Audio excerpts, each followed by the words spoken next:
Hello, everyone, and welcome to the Venture Fuel Visionaries podcast. I'm your host, Fred Schonberg. I'm so excited today to welcome Tito Obaisi.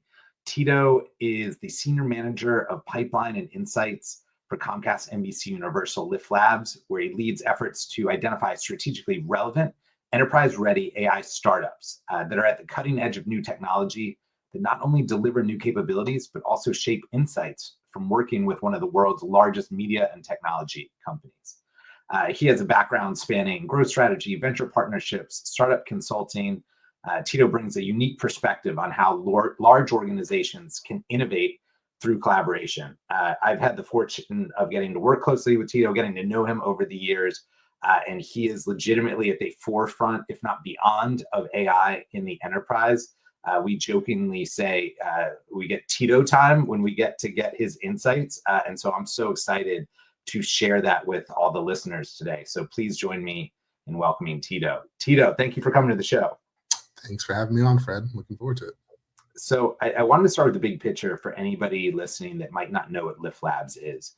Can you talk about what your group does and maybe the role it plays within NBC or Comcast NBCUniversal ecosystem?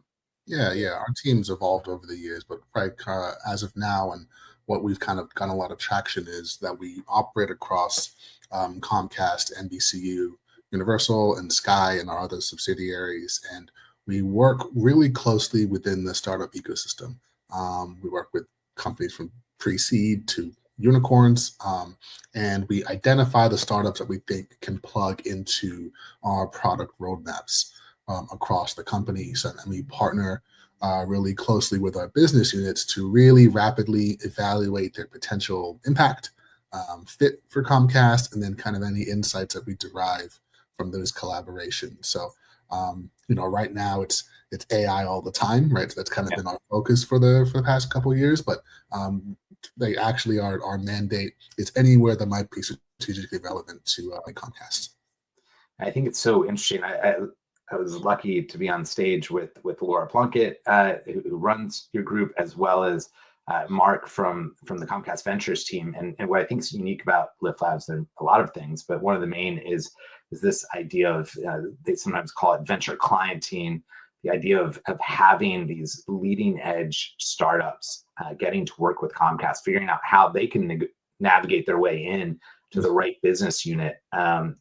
But also for the advantage of Comcast, right? Like, so it's looking for that strategic and tangible outcome for you all as it scales across the business. One thing that you all do, that in itself is unique, but one thing you do that I don't see a lot of other people doing is really spending time on insights as part of that work. Can you talk a little bit about what insights means to you and your team, and maybe a little bit about your goals and processes for delivering them? Yeah. So we kind of see LIFT Labs as kind of being, to kind of visualize it like in a watchtower with a telescope with a particular vantage point, right? And so we are trying to report back from that unique vantage point into the company. And so part of that uniqueness is that we, like I said, we sit alongside our ventures team who are doing some really great work and making some really key investments in some of the most innovative AI startups at the moment. But we have one foot in the startup ecosystem. So we're meeting founders, meeting investors, learning from ecosystem players like Venture Fuel. And so we're seeing what's new and what's exciting and what's innovative on the one hand, but our other foot is really deep into the tactical side of deploying new technology within a large enterprise. So all the things that people don't, all the nitty gritty tactical details, legal hurdles, data security concerns, stakeholder management, change management. So we have that unique vantage point. And so we try to provide insights back to the audiences that and the clientele internally that we serve, from where that rubber meets the road between what's really innovative and new and what we want to bring inside, and what are the realities of deploying new technology in a Fortune 100 company like Comcast. Yeah, it's so interesting. I mean, there's obviously you've got one foot in all the things that Comcast is, which like I love. We always show that here's all the companies that are part of Comcast NBCUniversal, and it's giant page. of logos, right? And so there's all that insight. Then you have the startup ecosystem, the venture capital ecosystem that's around that. And then you guys really think about like, where do those intersect, and how can you make it intersect better, faster, and with more success, which is super interesting. One of the things I was thinking about when we prep for this is, how do you gain insights into AI? It feels like it is moving at a pace I've never seen before. And it's almost like every day one technology is replacing another. There's a new term, there's a new thing happening. It seems like such an extraordinary task. How are you making sense of something that moves so quickly? Yeah. Anybody who tells you that they have a full 100% grasp on this technology is kidding you. So, and we're no different. And what we've tried to do, and what we're uniquely, I think, positioned to do, is to stay really close to the innovators, right?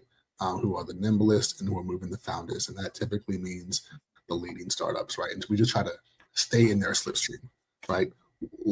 Treat it like we're in school, like learning what these people who are experts in this technology, who are PhDs and or who have founded AI companies in the past, and things like that, and just like, what are they seeing, what are they learning?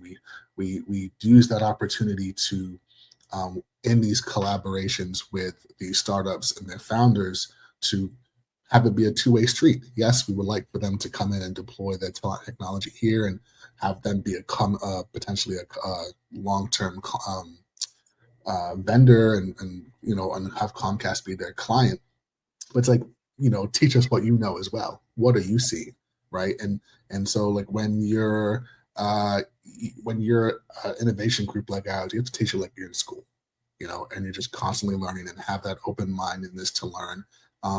And that kind of makes a difference for us, to make sure that when we're reporting back, we're reporting something unique, it's something original. And so it also speaks to the quality of the founders that we have at our disposal, and the quality of startups, and that just being able to have these people who are a very rare breed in technology, in terms of a very rarefied skill set a lot of times when it comes to AI. That perspective is invaluable. One of my favorite organic moments it's unfortunate to happen a couple of times is at the evening after a day with founders that are in the cohort, as well as executives from Comcast. So I've gotten to sit and talk with you, and just to give an idea for other people, right? So LIFT Labs is working with startups from the seed stage to Series C. So one company is being valued at billions and billions of dollars, right? To somebody that is really just at the cutting edge and is just enterprise ready. They're just ready to work with you. Then you hear like your CTO or somebody else within the organization talking about the technology and the challenges inside, and like, just to digest that. And I think one of the things that you've done really well, and your whole team does, is this like belief in intellectual curiosity, always be learning. How do we connect the dots, right? And it's very, I don't want to overuse the word insights, even though that's what we're talking about, but like the insights that come out of that and how that gives advantage to Comcast is so unique. Yeah, 100%. It's like it's being able to find I think it's being able to find what is really moving the needle for enterprises. What really, and so like I said, having our senior leadership come in, and we'll put dinners together. We'll have founders sit down with senior leadership.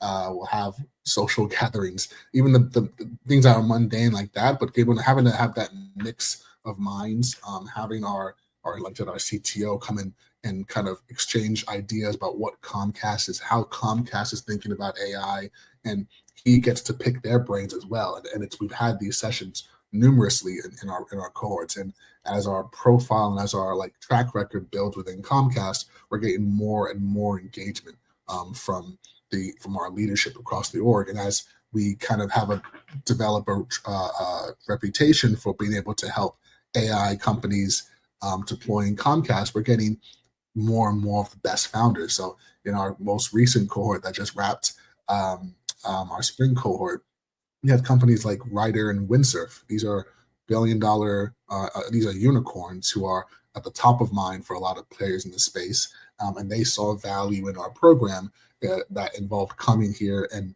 being able to interface with senior leadership at a top Fortune 100, Fortune 50, in ways that they haven't been able to with their other clients, right? That level of engagement has been pretty critical. And that exchange of ideas, I think, is what allows us to, I think, continue to provide value and generate these insights. Yeah, I think one of the things that's really interesting about what's unique about LIFT Labs is this focus on actionable results, right? Commercialization, running pilots, really tangible things. And I think that's part of why it resonates so well internally and externally, right? If you're a founder, like you're trying to run a business, you're trying to scale. You don't want to go to a startup petting zoo where some corporates look at you. Maybe you get a pilot and maybe you don't, right? And if you're a BU, right, like you've got all these KPIs you have to hit this quarter, right? And so you're doing these things, and what you guys have done is I would say professionalized the ability for large companies and startups to work together in a tangible way that both of them exert. I don't know if that's the right word, but take value out of is what I was trying to get to. And I think it's really interesting. I'm curious to take that idea of tangible results and apply it to insights, because oftentimes when people think about insights, they're very theoretical, academic, right? It's like, oh, here's something that you can read and think about. I think what's cool is like your insights also feel very grounded in action. Could you comment on that? Yeah, I think what we try to make sure we do when we're thinking about our insights is start with our audience. Who are we trying to talk to, right? So it's not as simple as that sounds, especially at a 200,000 person company like Comcast. You have senior leadership, you have line of business leads, you have subject matter experts, technical people, you have general population. Who are you talking to? And then once you figure out that audience, and sometimes it's different for each kind of deliverable you're putting out there, you want to figure out what moves the needle for them. What do they want to learn about? Especially when it comes to AI, everybody wants to learn something, but what specifically applies to what they're working on and what matters to them, and then what also do you feel like you can have an opinion here on what people don't know they don't know, right? What's the unknown unknowns? And to be able to kind of provide shed some light onto that as well. And so we kind of take that perspective as a framing. And then we like to really, because our day-to-day work is really about being that link between the innovators and the internal product roadmaps. We get to see, we have case studies out the wazoo, right? So be able to show tangibly at Comcast the results of what's working, right? And so what doesn't work, right? And so sometimes it doesn't actually work out. Sometimes we work with a company, we realize that it doesn't quite fit for what we do, but there are learnings that come from that other colleagues can learn from and take into account when they're thinking about collaborating with startups. So it's all about figuring out, for a Comcast specific team like us, how do we deploy AI here? How do we learn from what our colleagues have done and what they're doing? How do we bring those learnings in so that you don't have to put your hand on the stove yourself, right? And how do we scale responsibly, quickly? How do we move nimbly? And it's really been able to have that track record of showing that, hey, we have been able to go from idea to results with startups and our BUs to be able to take those learnings and bring them back in. Yeah, I think I love everything about that. I think one of the things that's interesting too is like you start with those BU challenges, right? And what is the pain point within the business or the opportunity area in the business? And so everything is grounded in that. This has strategic relevance to the organization, right? Which is super interesting as a through line, right? So anything you share is relevant, right? And then it's how do you tweak that for the audiences within the organization? I'm curious. One of the evolutions that happened this year with the program is the switch to always on sourcing. Yeah. And I love everything about that. I think it was so necessary given how fast everything is evolving within AI in particular. I'm curious how you see this impacting the insights work. Obviously, you're on the sourcing side as well, but just does that impact insights in any way? Yeah. I think what the like I said, we have two big tentpole accelerators, in our year, and those are great convening points to be able to bring in startups. We have a massively rigorous vetting process that involves bringing in business units and subject matter experts into that process. We can think a company is great, but if no one is interested, it doesn't fit with a roadmap, then it doesn't work, right? And so the companies that make it into our cohorts are the ones who typically, are great products, but also have a lot of hands raised. Like, this is going to be a company that's going to move a needle for a lot of our teams.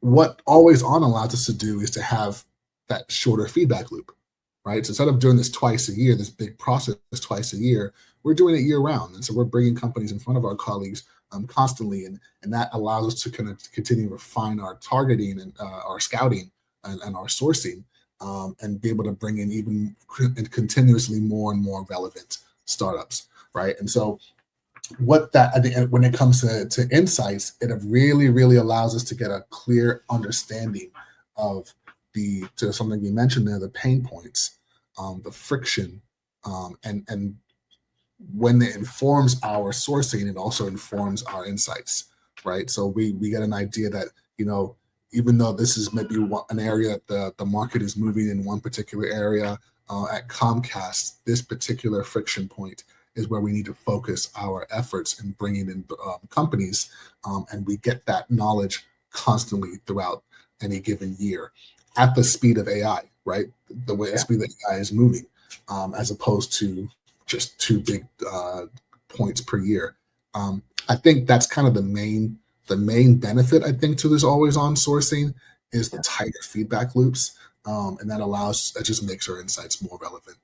Yeah, I love the tighter feedback loops as well as moving at the speed of AI. It's a great line.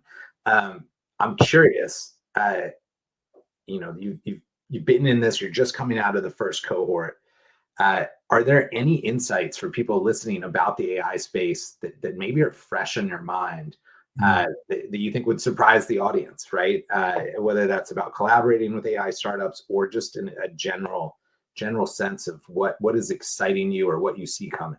Oh yeah, it's again, it just when you're around innovators all the time like this, it's just kind of keeping up with the insights that are flowing, right? And so you're in these meetings. So a couple of things, there's a lot of things, but a couple of things we've noticed that is really interesting, how AI seems to be disrupting traditional Saas, right? So with the expectations around ROI and build versus buy and pricing, service delivery, that dollars per seat per month model, it seems to be starting to phase out a little bit, right? There's a move towards outcome value-based pricing models. You see like a company like Sierra, Brett Taylor's Sierra, they price that way with their agent solution, kind of due to the way that AI is able to provide really niche custom workflows for really specialized job functions. So you see there's a perception among enterprises that their AI is driving or allowing for falling perceived switching costs. So it's a really interesting trend that we're just keeping an eye on, right? Yeah. And measurement obviously is hard. Like, what is success if I'm a vendor versus an enterprise, and we got to agree on measurement of success in order to price from a value or outcome based way. That's super interesting. It's not new to say that it's the year of agents. Yeah, it's another big area. The functionality is really getting there, but I think it's the other things that are hard. That's kind of what we're seeing, right? So we have a company called Writer in our portfolio now, and they've kind of launched some new agent solutions. And the big thing we've noticed is that the functionality is there, but the things like the governance, the data security, permissioning, authentication, non-human ID, how data moves and who's allowed to see it and when. These are the things that really are going to determine how quickly agents are going to be able to be deployed. And Writers are one of those companies who are thinking deeply about that from an enterprise perspective. If an enterprise looking to deploy agents, they have to have really strict governance and guardrails. So, that part has to catch up. The functionality is there and it's getting there and getting better, but that part is going to be the determinant of whether this is truly the year of agents, right? And then probably one more. Oh, go ahead, Dan. No. I was just going to say one thing on Writer because, I always, when we get to walk around and talk to the founders, talk to your business units and executives, I'm always kind of listening to like what they're saying to each other. And Writer used the phrase agentic orchestration. Yeah. And I just was like wrote it down right away because I was like, oh, everyone's talking about agentic AI, but like it's more than one agent. And if you're an individual, that's fun. But like if you're a 200,000 person company, it's not that you have to control it, but how do you give it those guardrails and governance and make sure the way people are interacting with it is the way the company wants it to? And so as they were describing that, I'm like, oh, what an eloquent way to put it. And that is different than what people are talking about right now in most insights, right? Like it's the year of agentic AI. And it's like, well, hold on. Yeah. To do that, there's a lot of pieces that have to go right. Yeah, that orchestration part is critical. I interrupted you. What were you going to say before? Yeah. Oh, yeah. It's just I think probably the last thing I think is that caught my attention is like we're just seeing it's a kind of future of a work idea where you're seeing companies scale faster from smaller than ever before. You're seeing companies hit $100 million in revenue with under 100 headcounts, right? Yeah. Like quicker in under 24 months, right? Cursor's a great example. And a big driver of that is AI internally. So we have companies like in our recent cohort called Synthetic Users, who are servicing, double-digit percentages of the Fortune 100 with a headcount that you would find hard to believe, right? In doing that, and some insights they provide is that they see AI as really as an intelligence allocator about or employees or work. Sorry, they see their employees as intelligence allocators as opposed to output producers, right? And so being able to arm your employees with the tooling, especially AI tooling that allows them to extend themselves to offload the administrative tasks and to really focus in and supercharge the super high business value tasks is allowing companies to really reach enterprise readiness at speeds and at sizes that we've never seen, right? And so just being around a lot of these companies, this is stuff that's just constantly happening and coming up in conversation and in collaboration and with startups and enterprises. That's one of the many things we're seeing.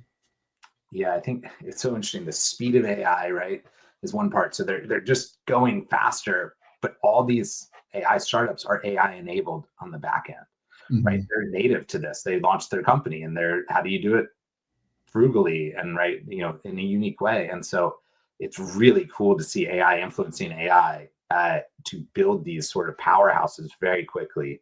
And it makes what your job is so important, right? Is staying on top of all this as it evolves and new opportunities pop up, and making sense of that for Comcast overall, and making sure that the new solutions are validated and vetted and right for them. And then how do you test those and then scale them? So Tito, where should people go to learn more about yourself, about the work that you're doing? Yeah. Follow us on LIFT Labs, Comcast Universal LIFT Labs on all social media. You get lots of great updates on what we're doing.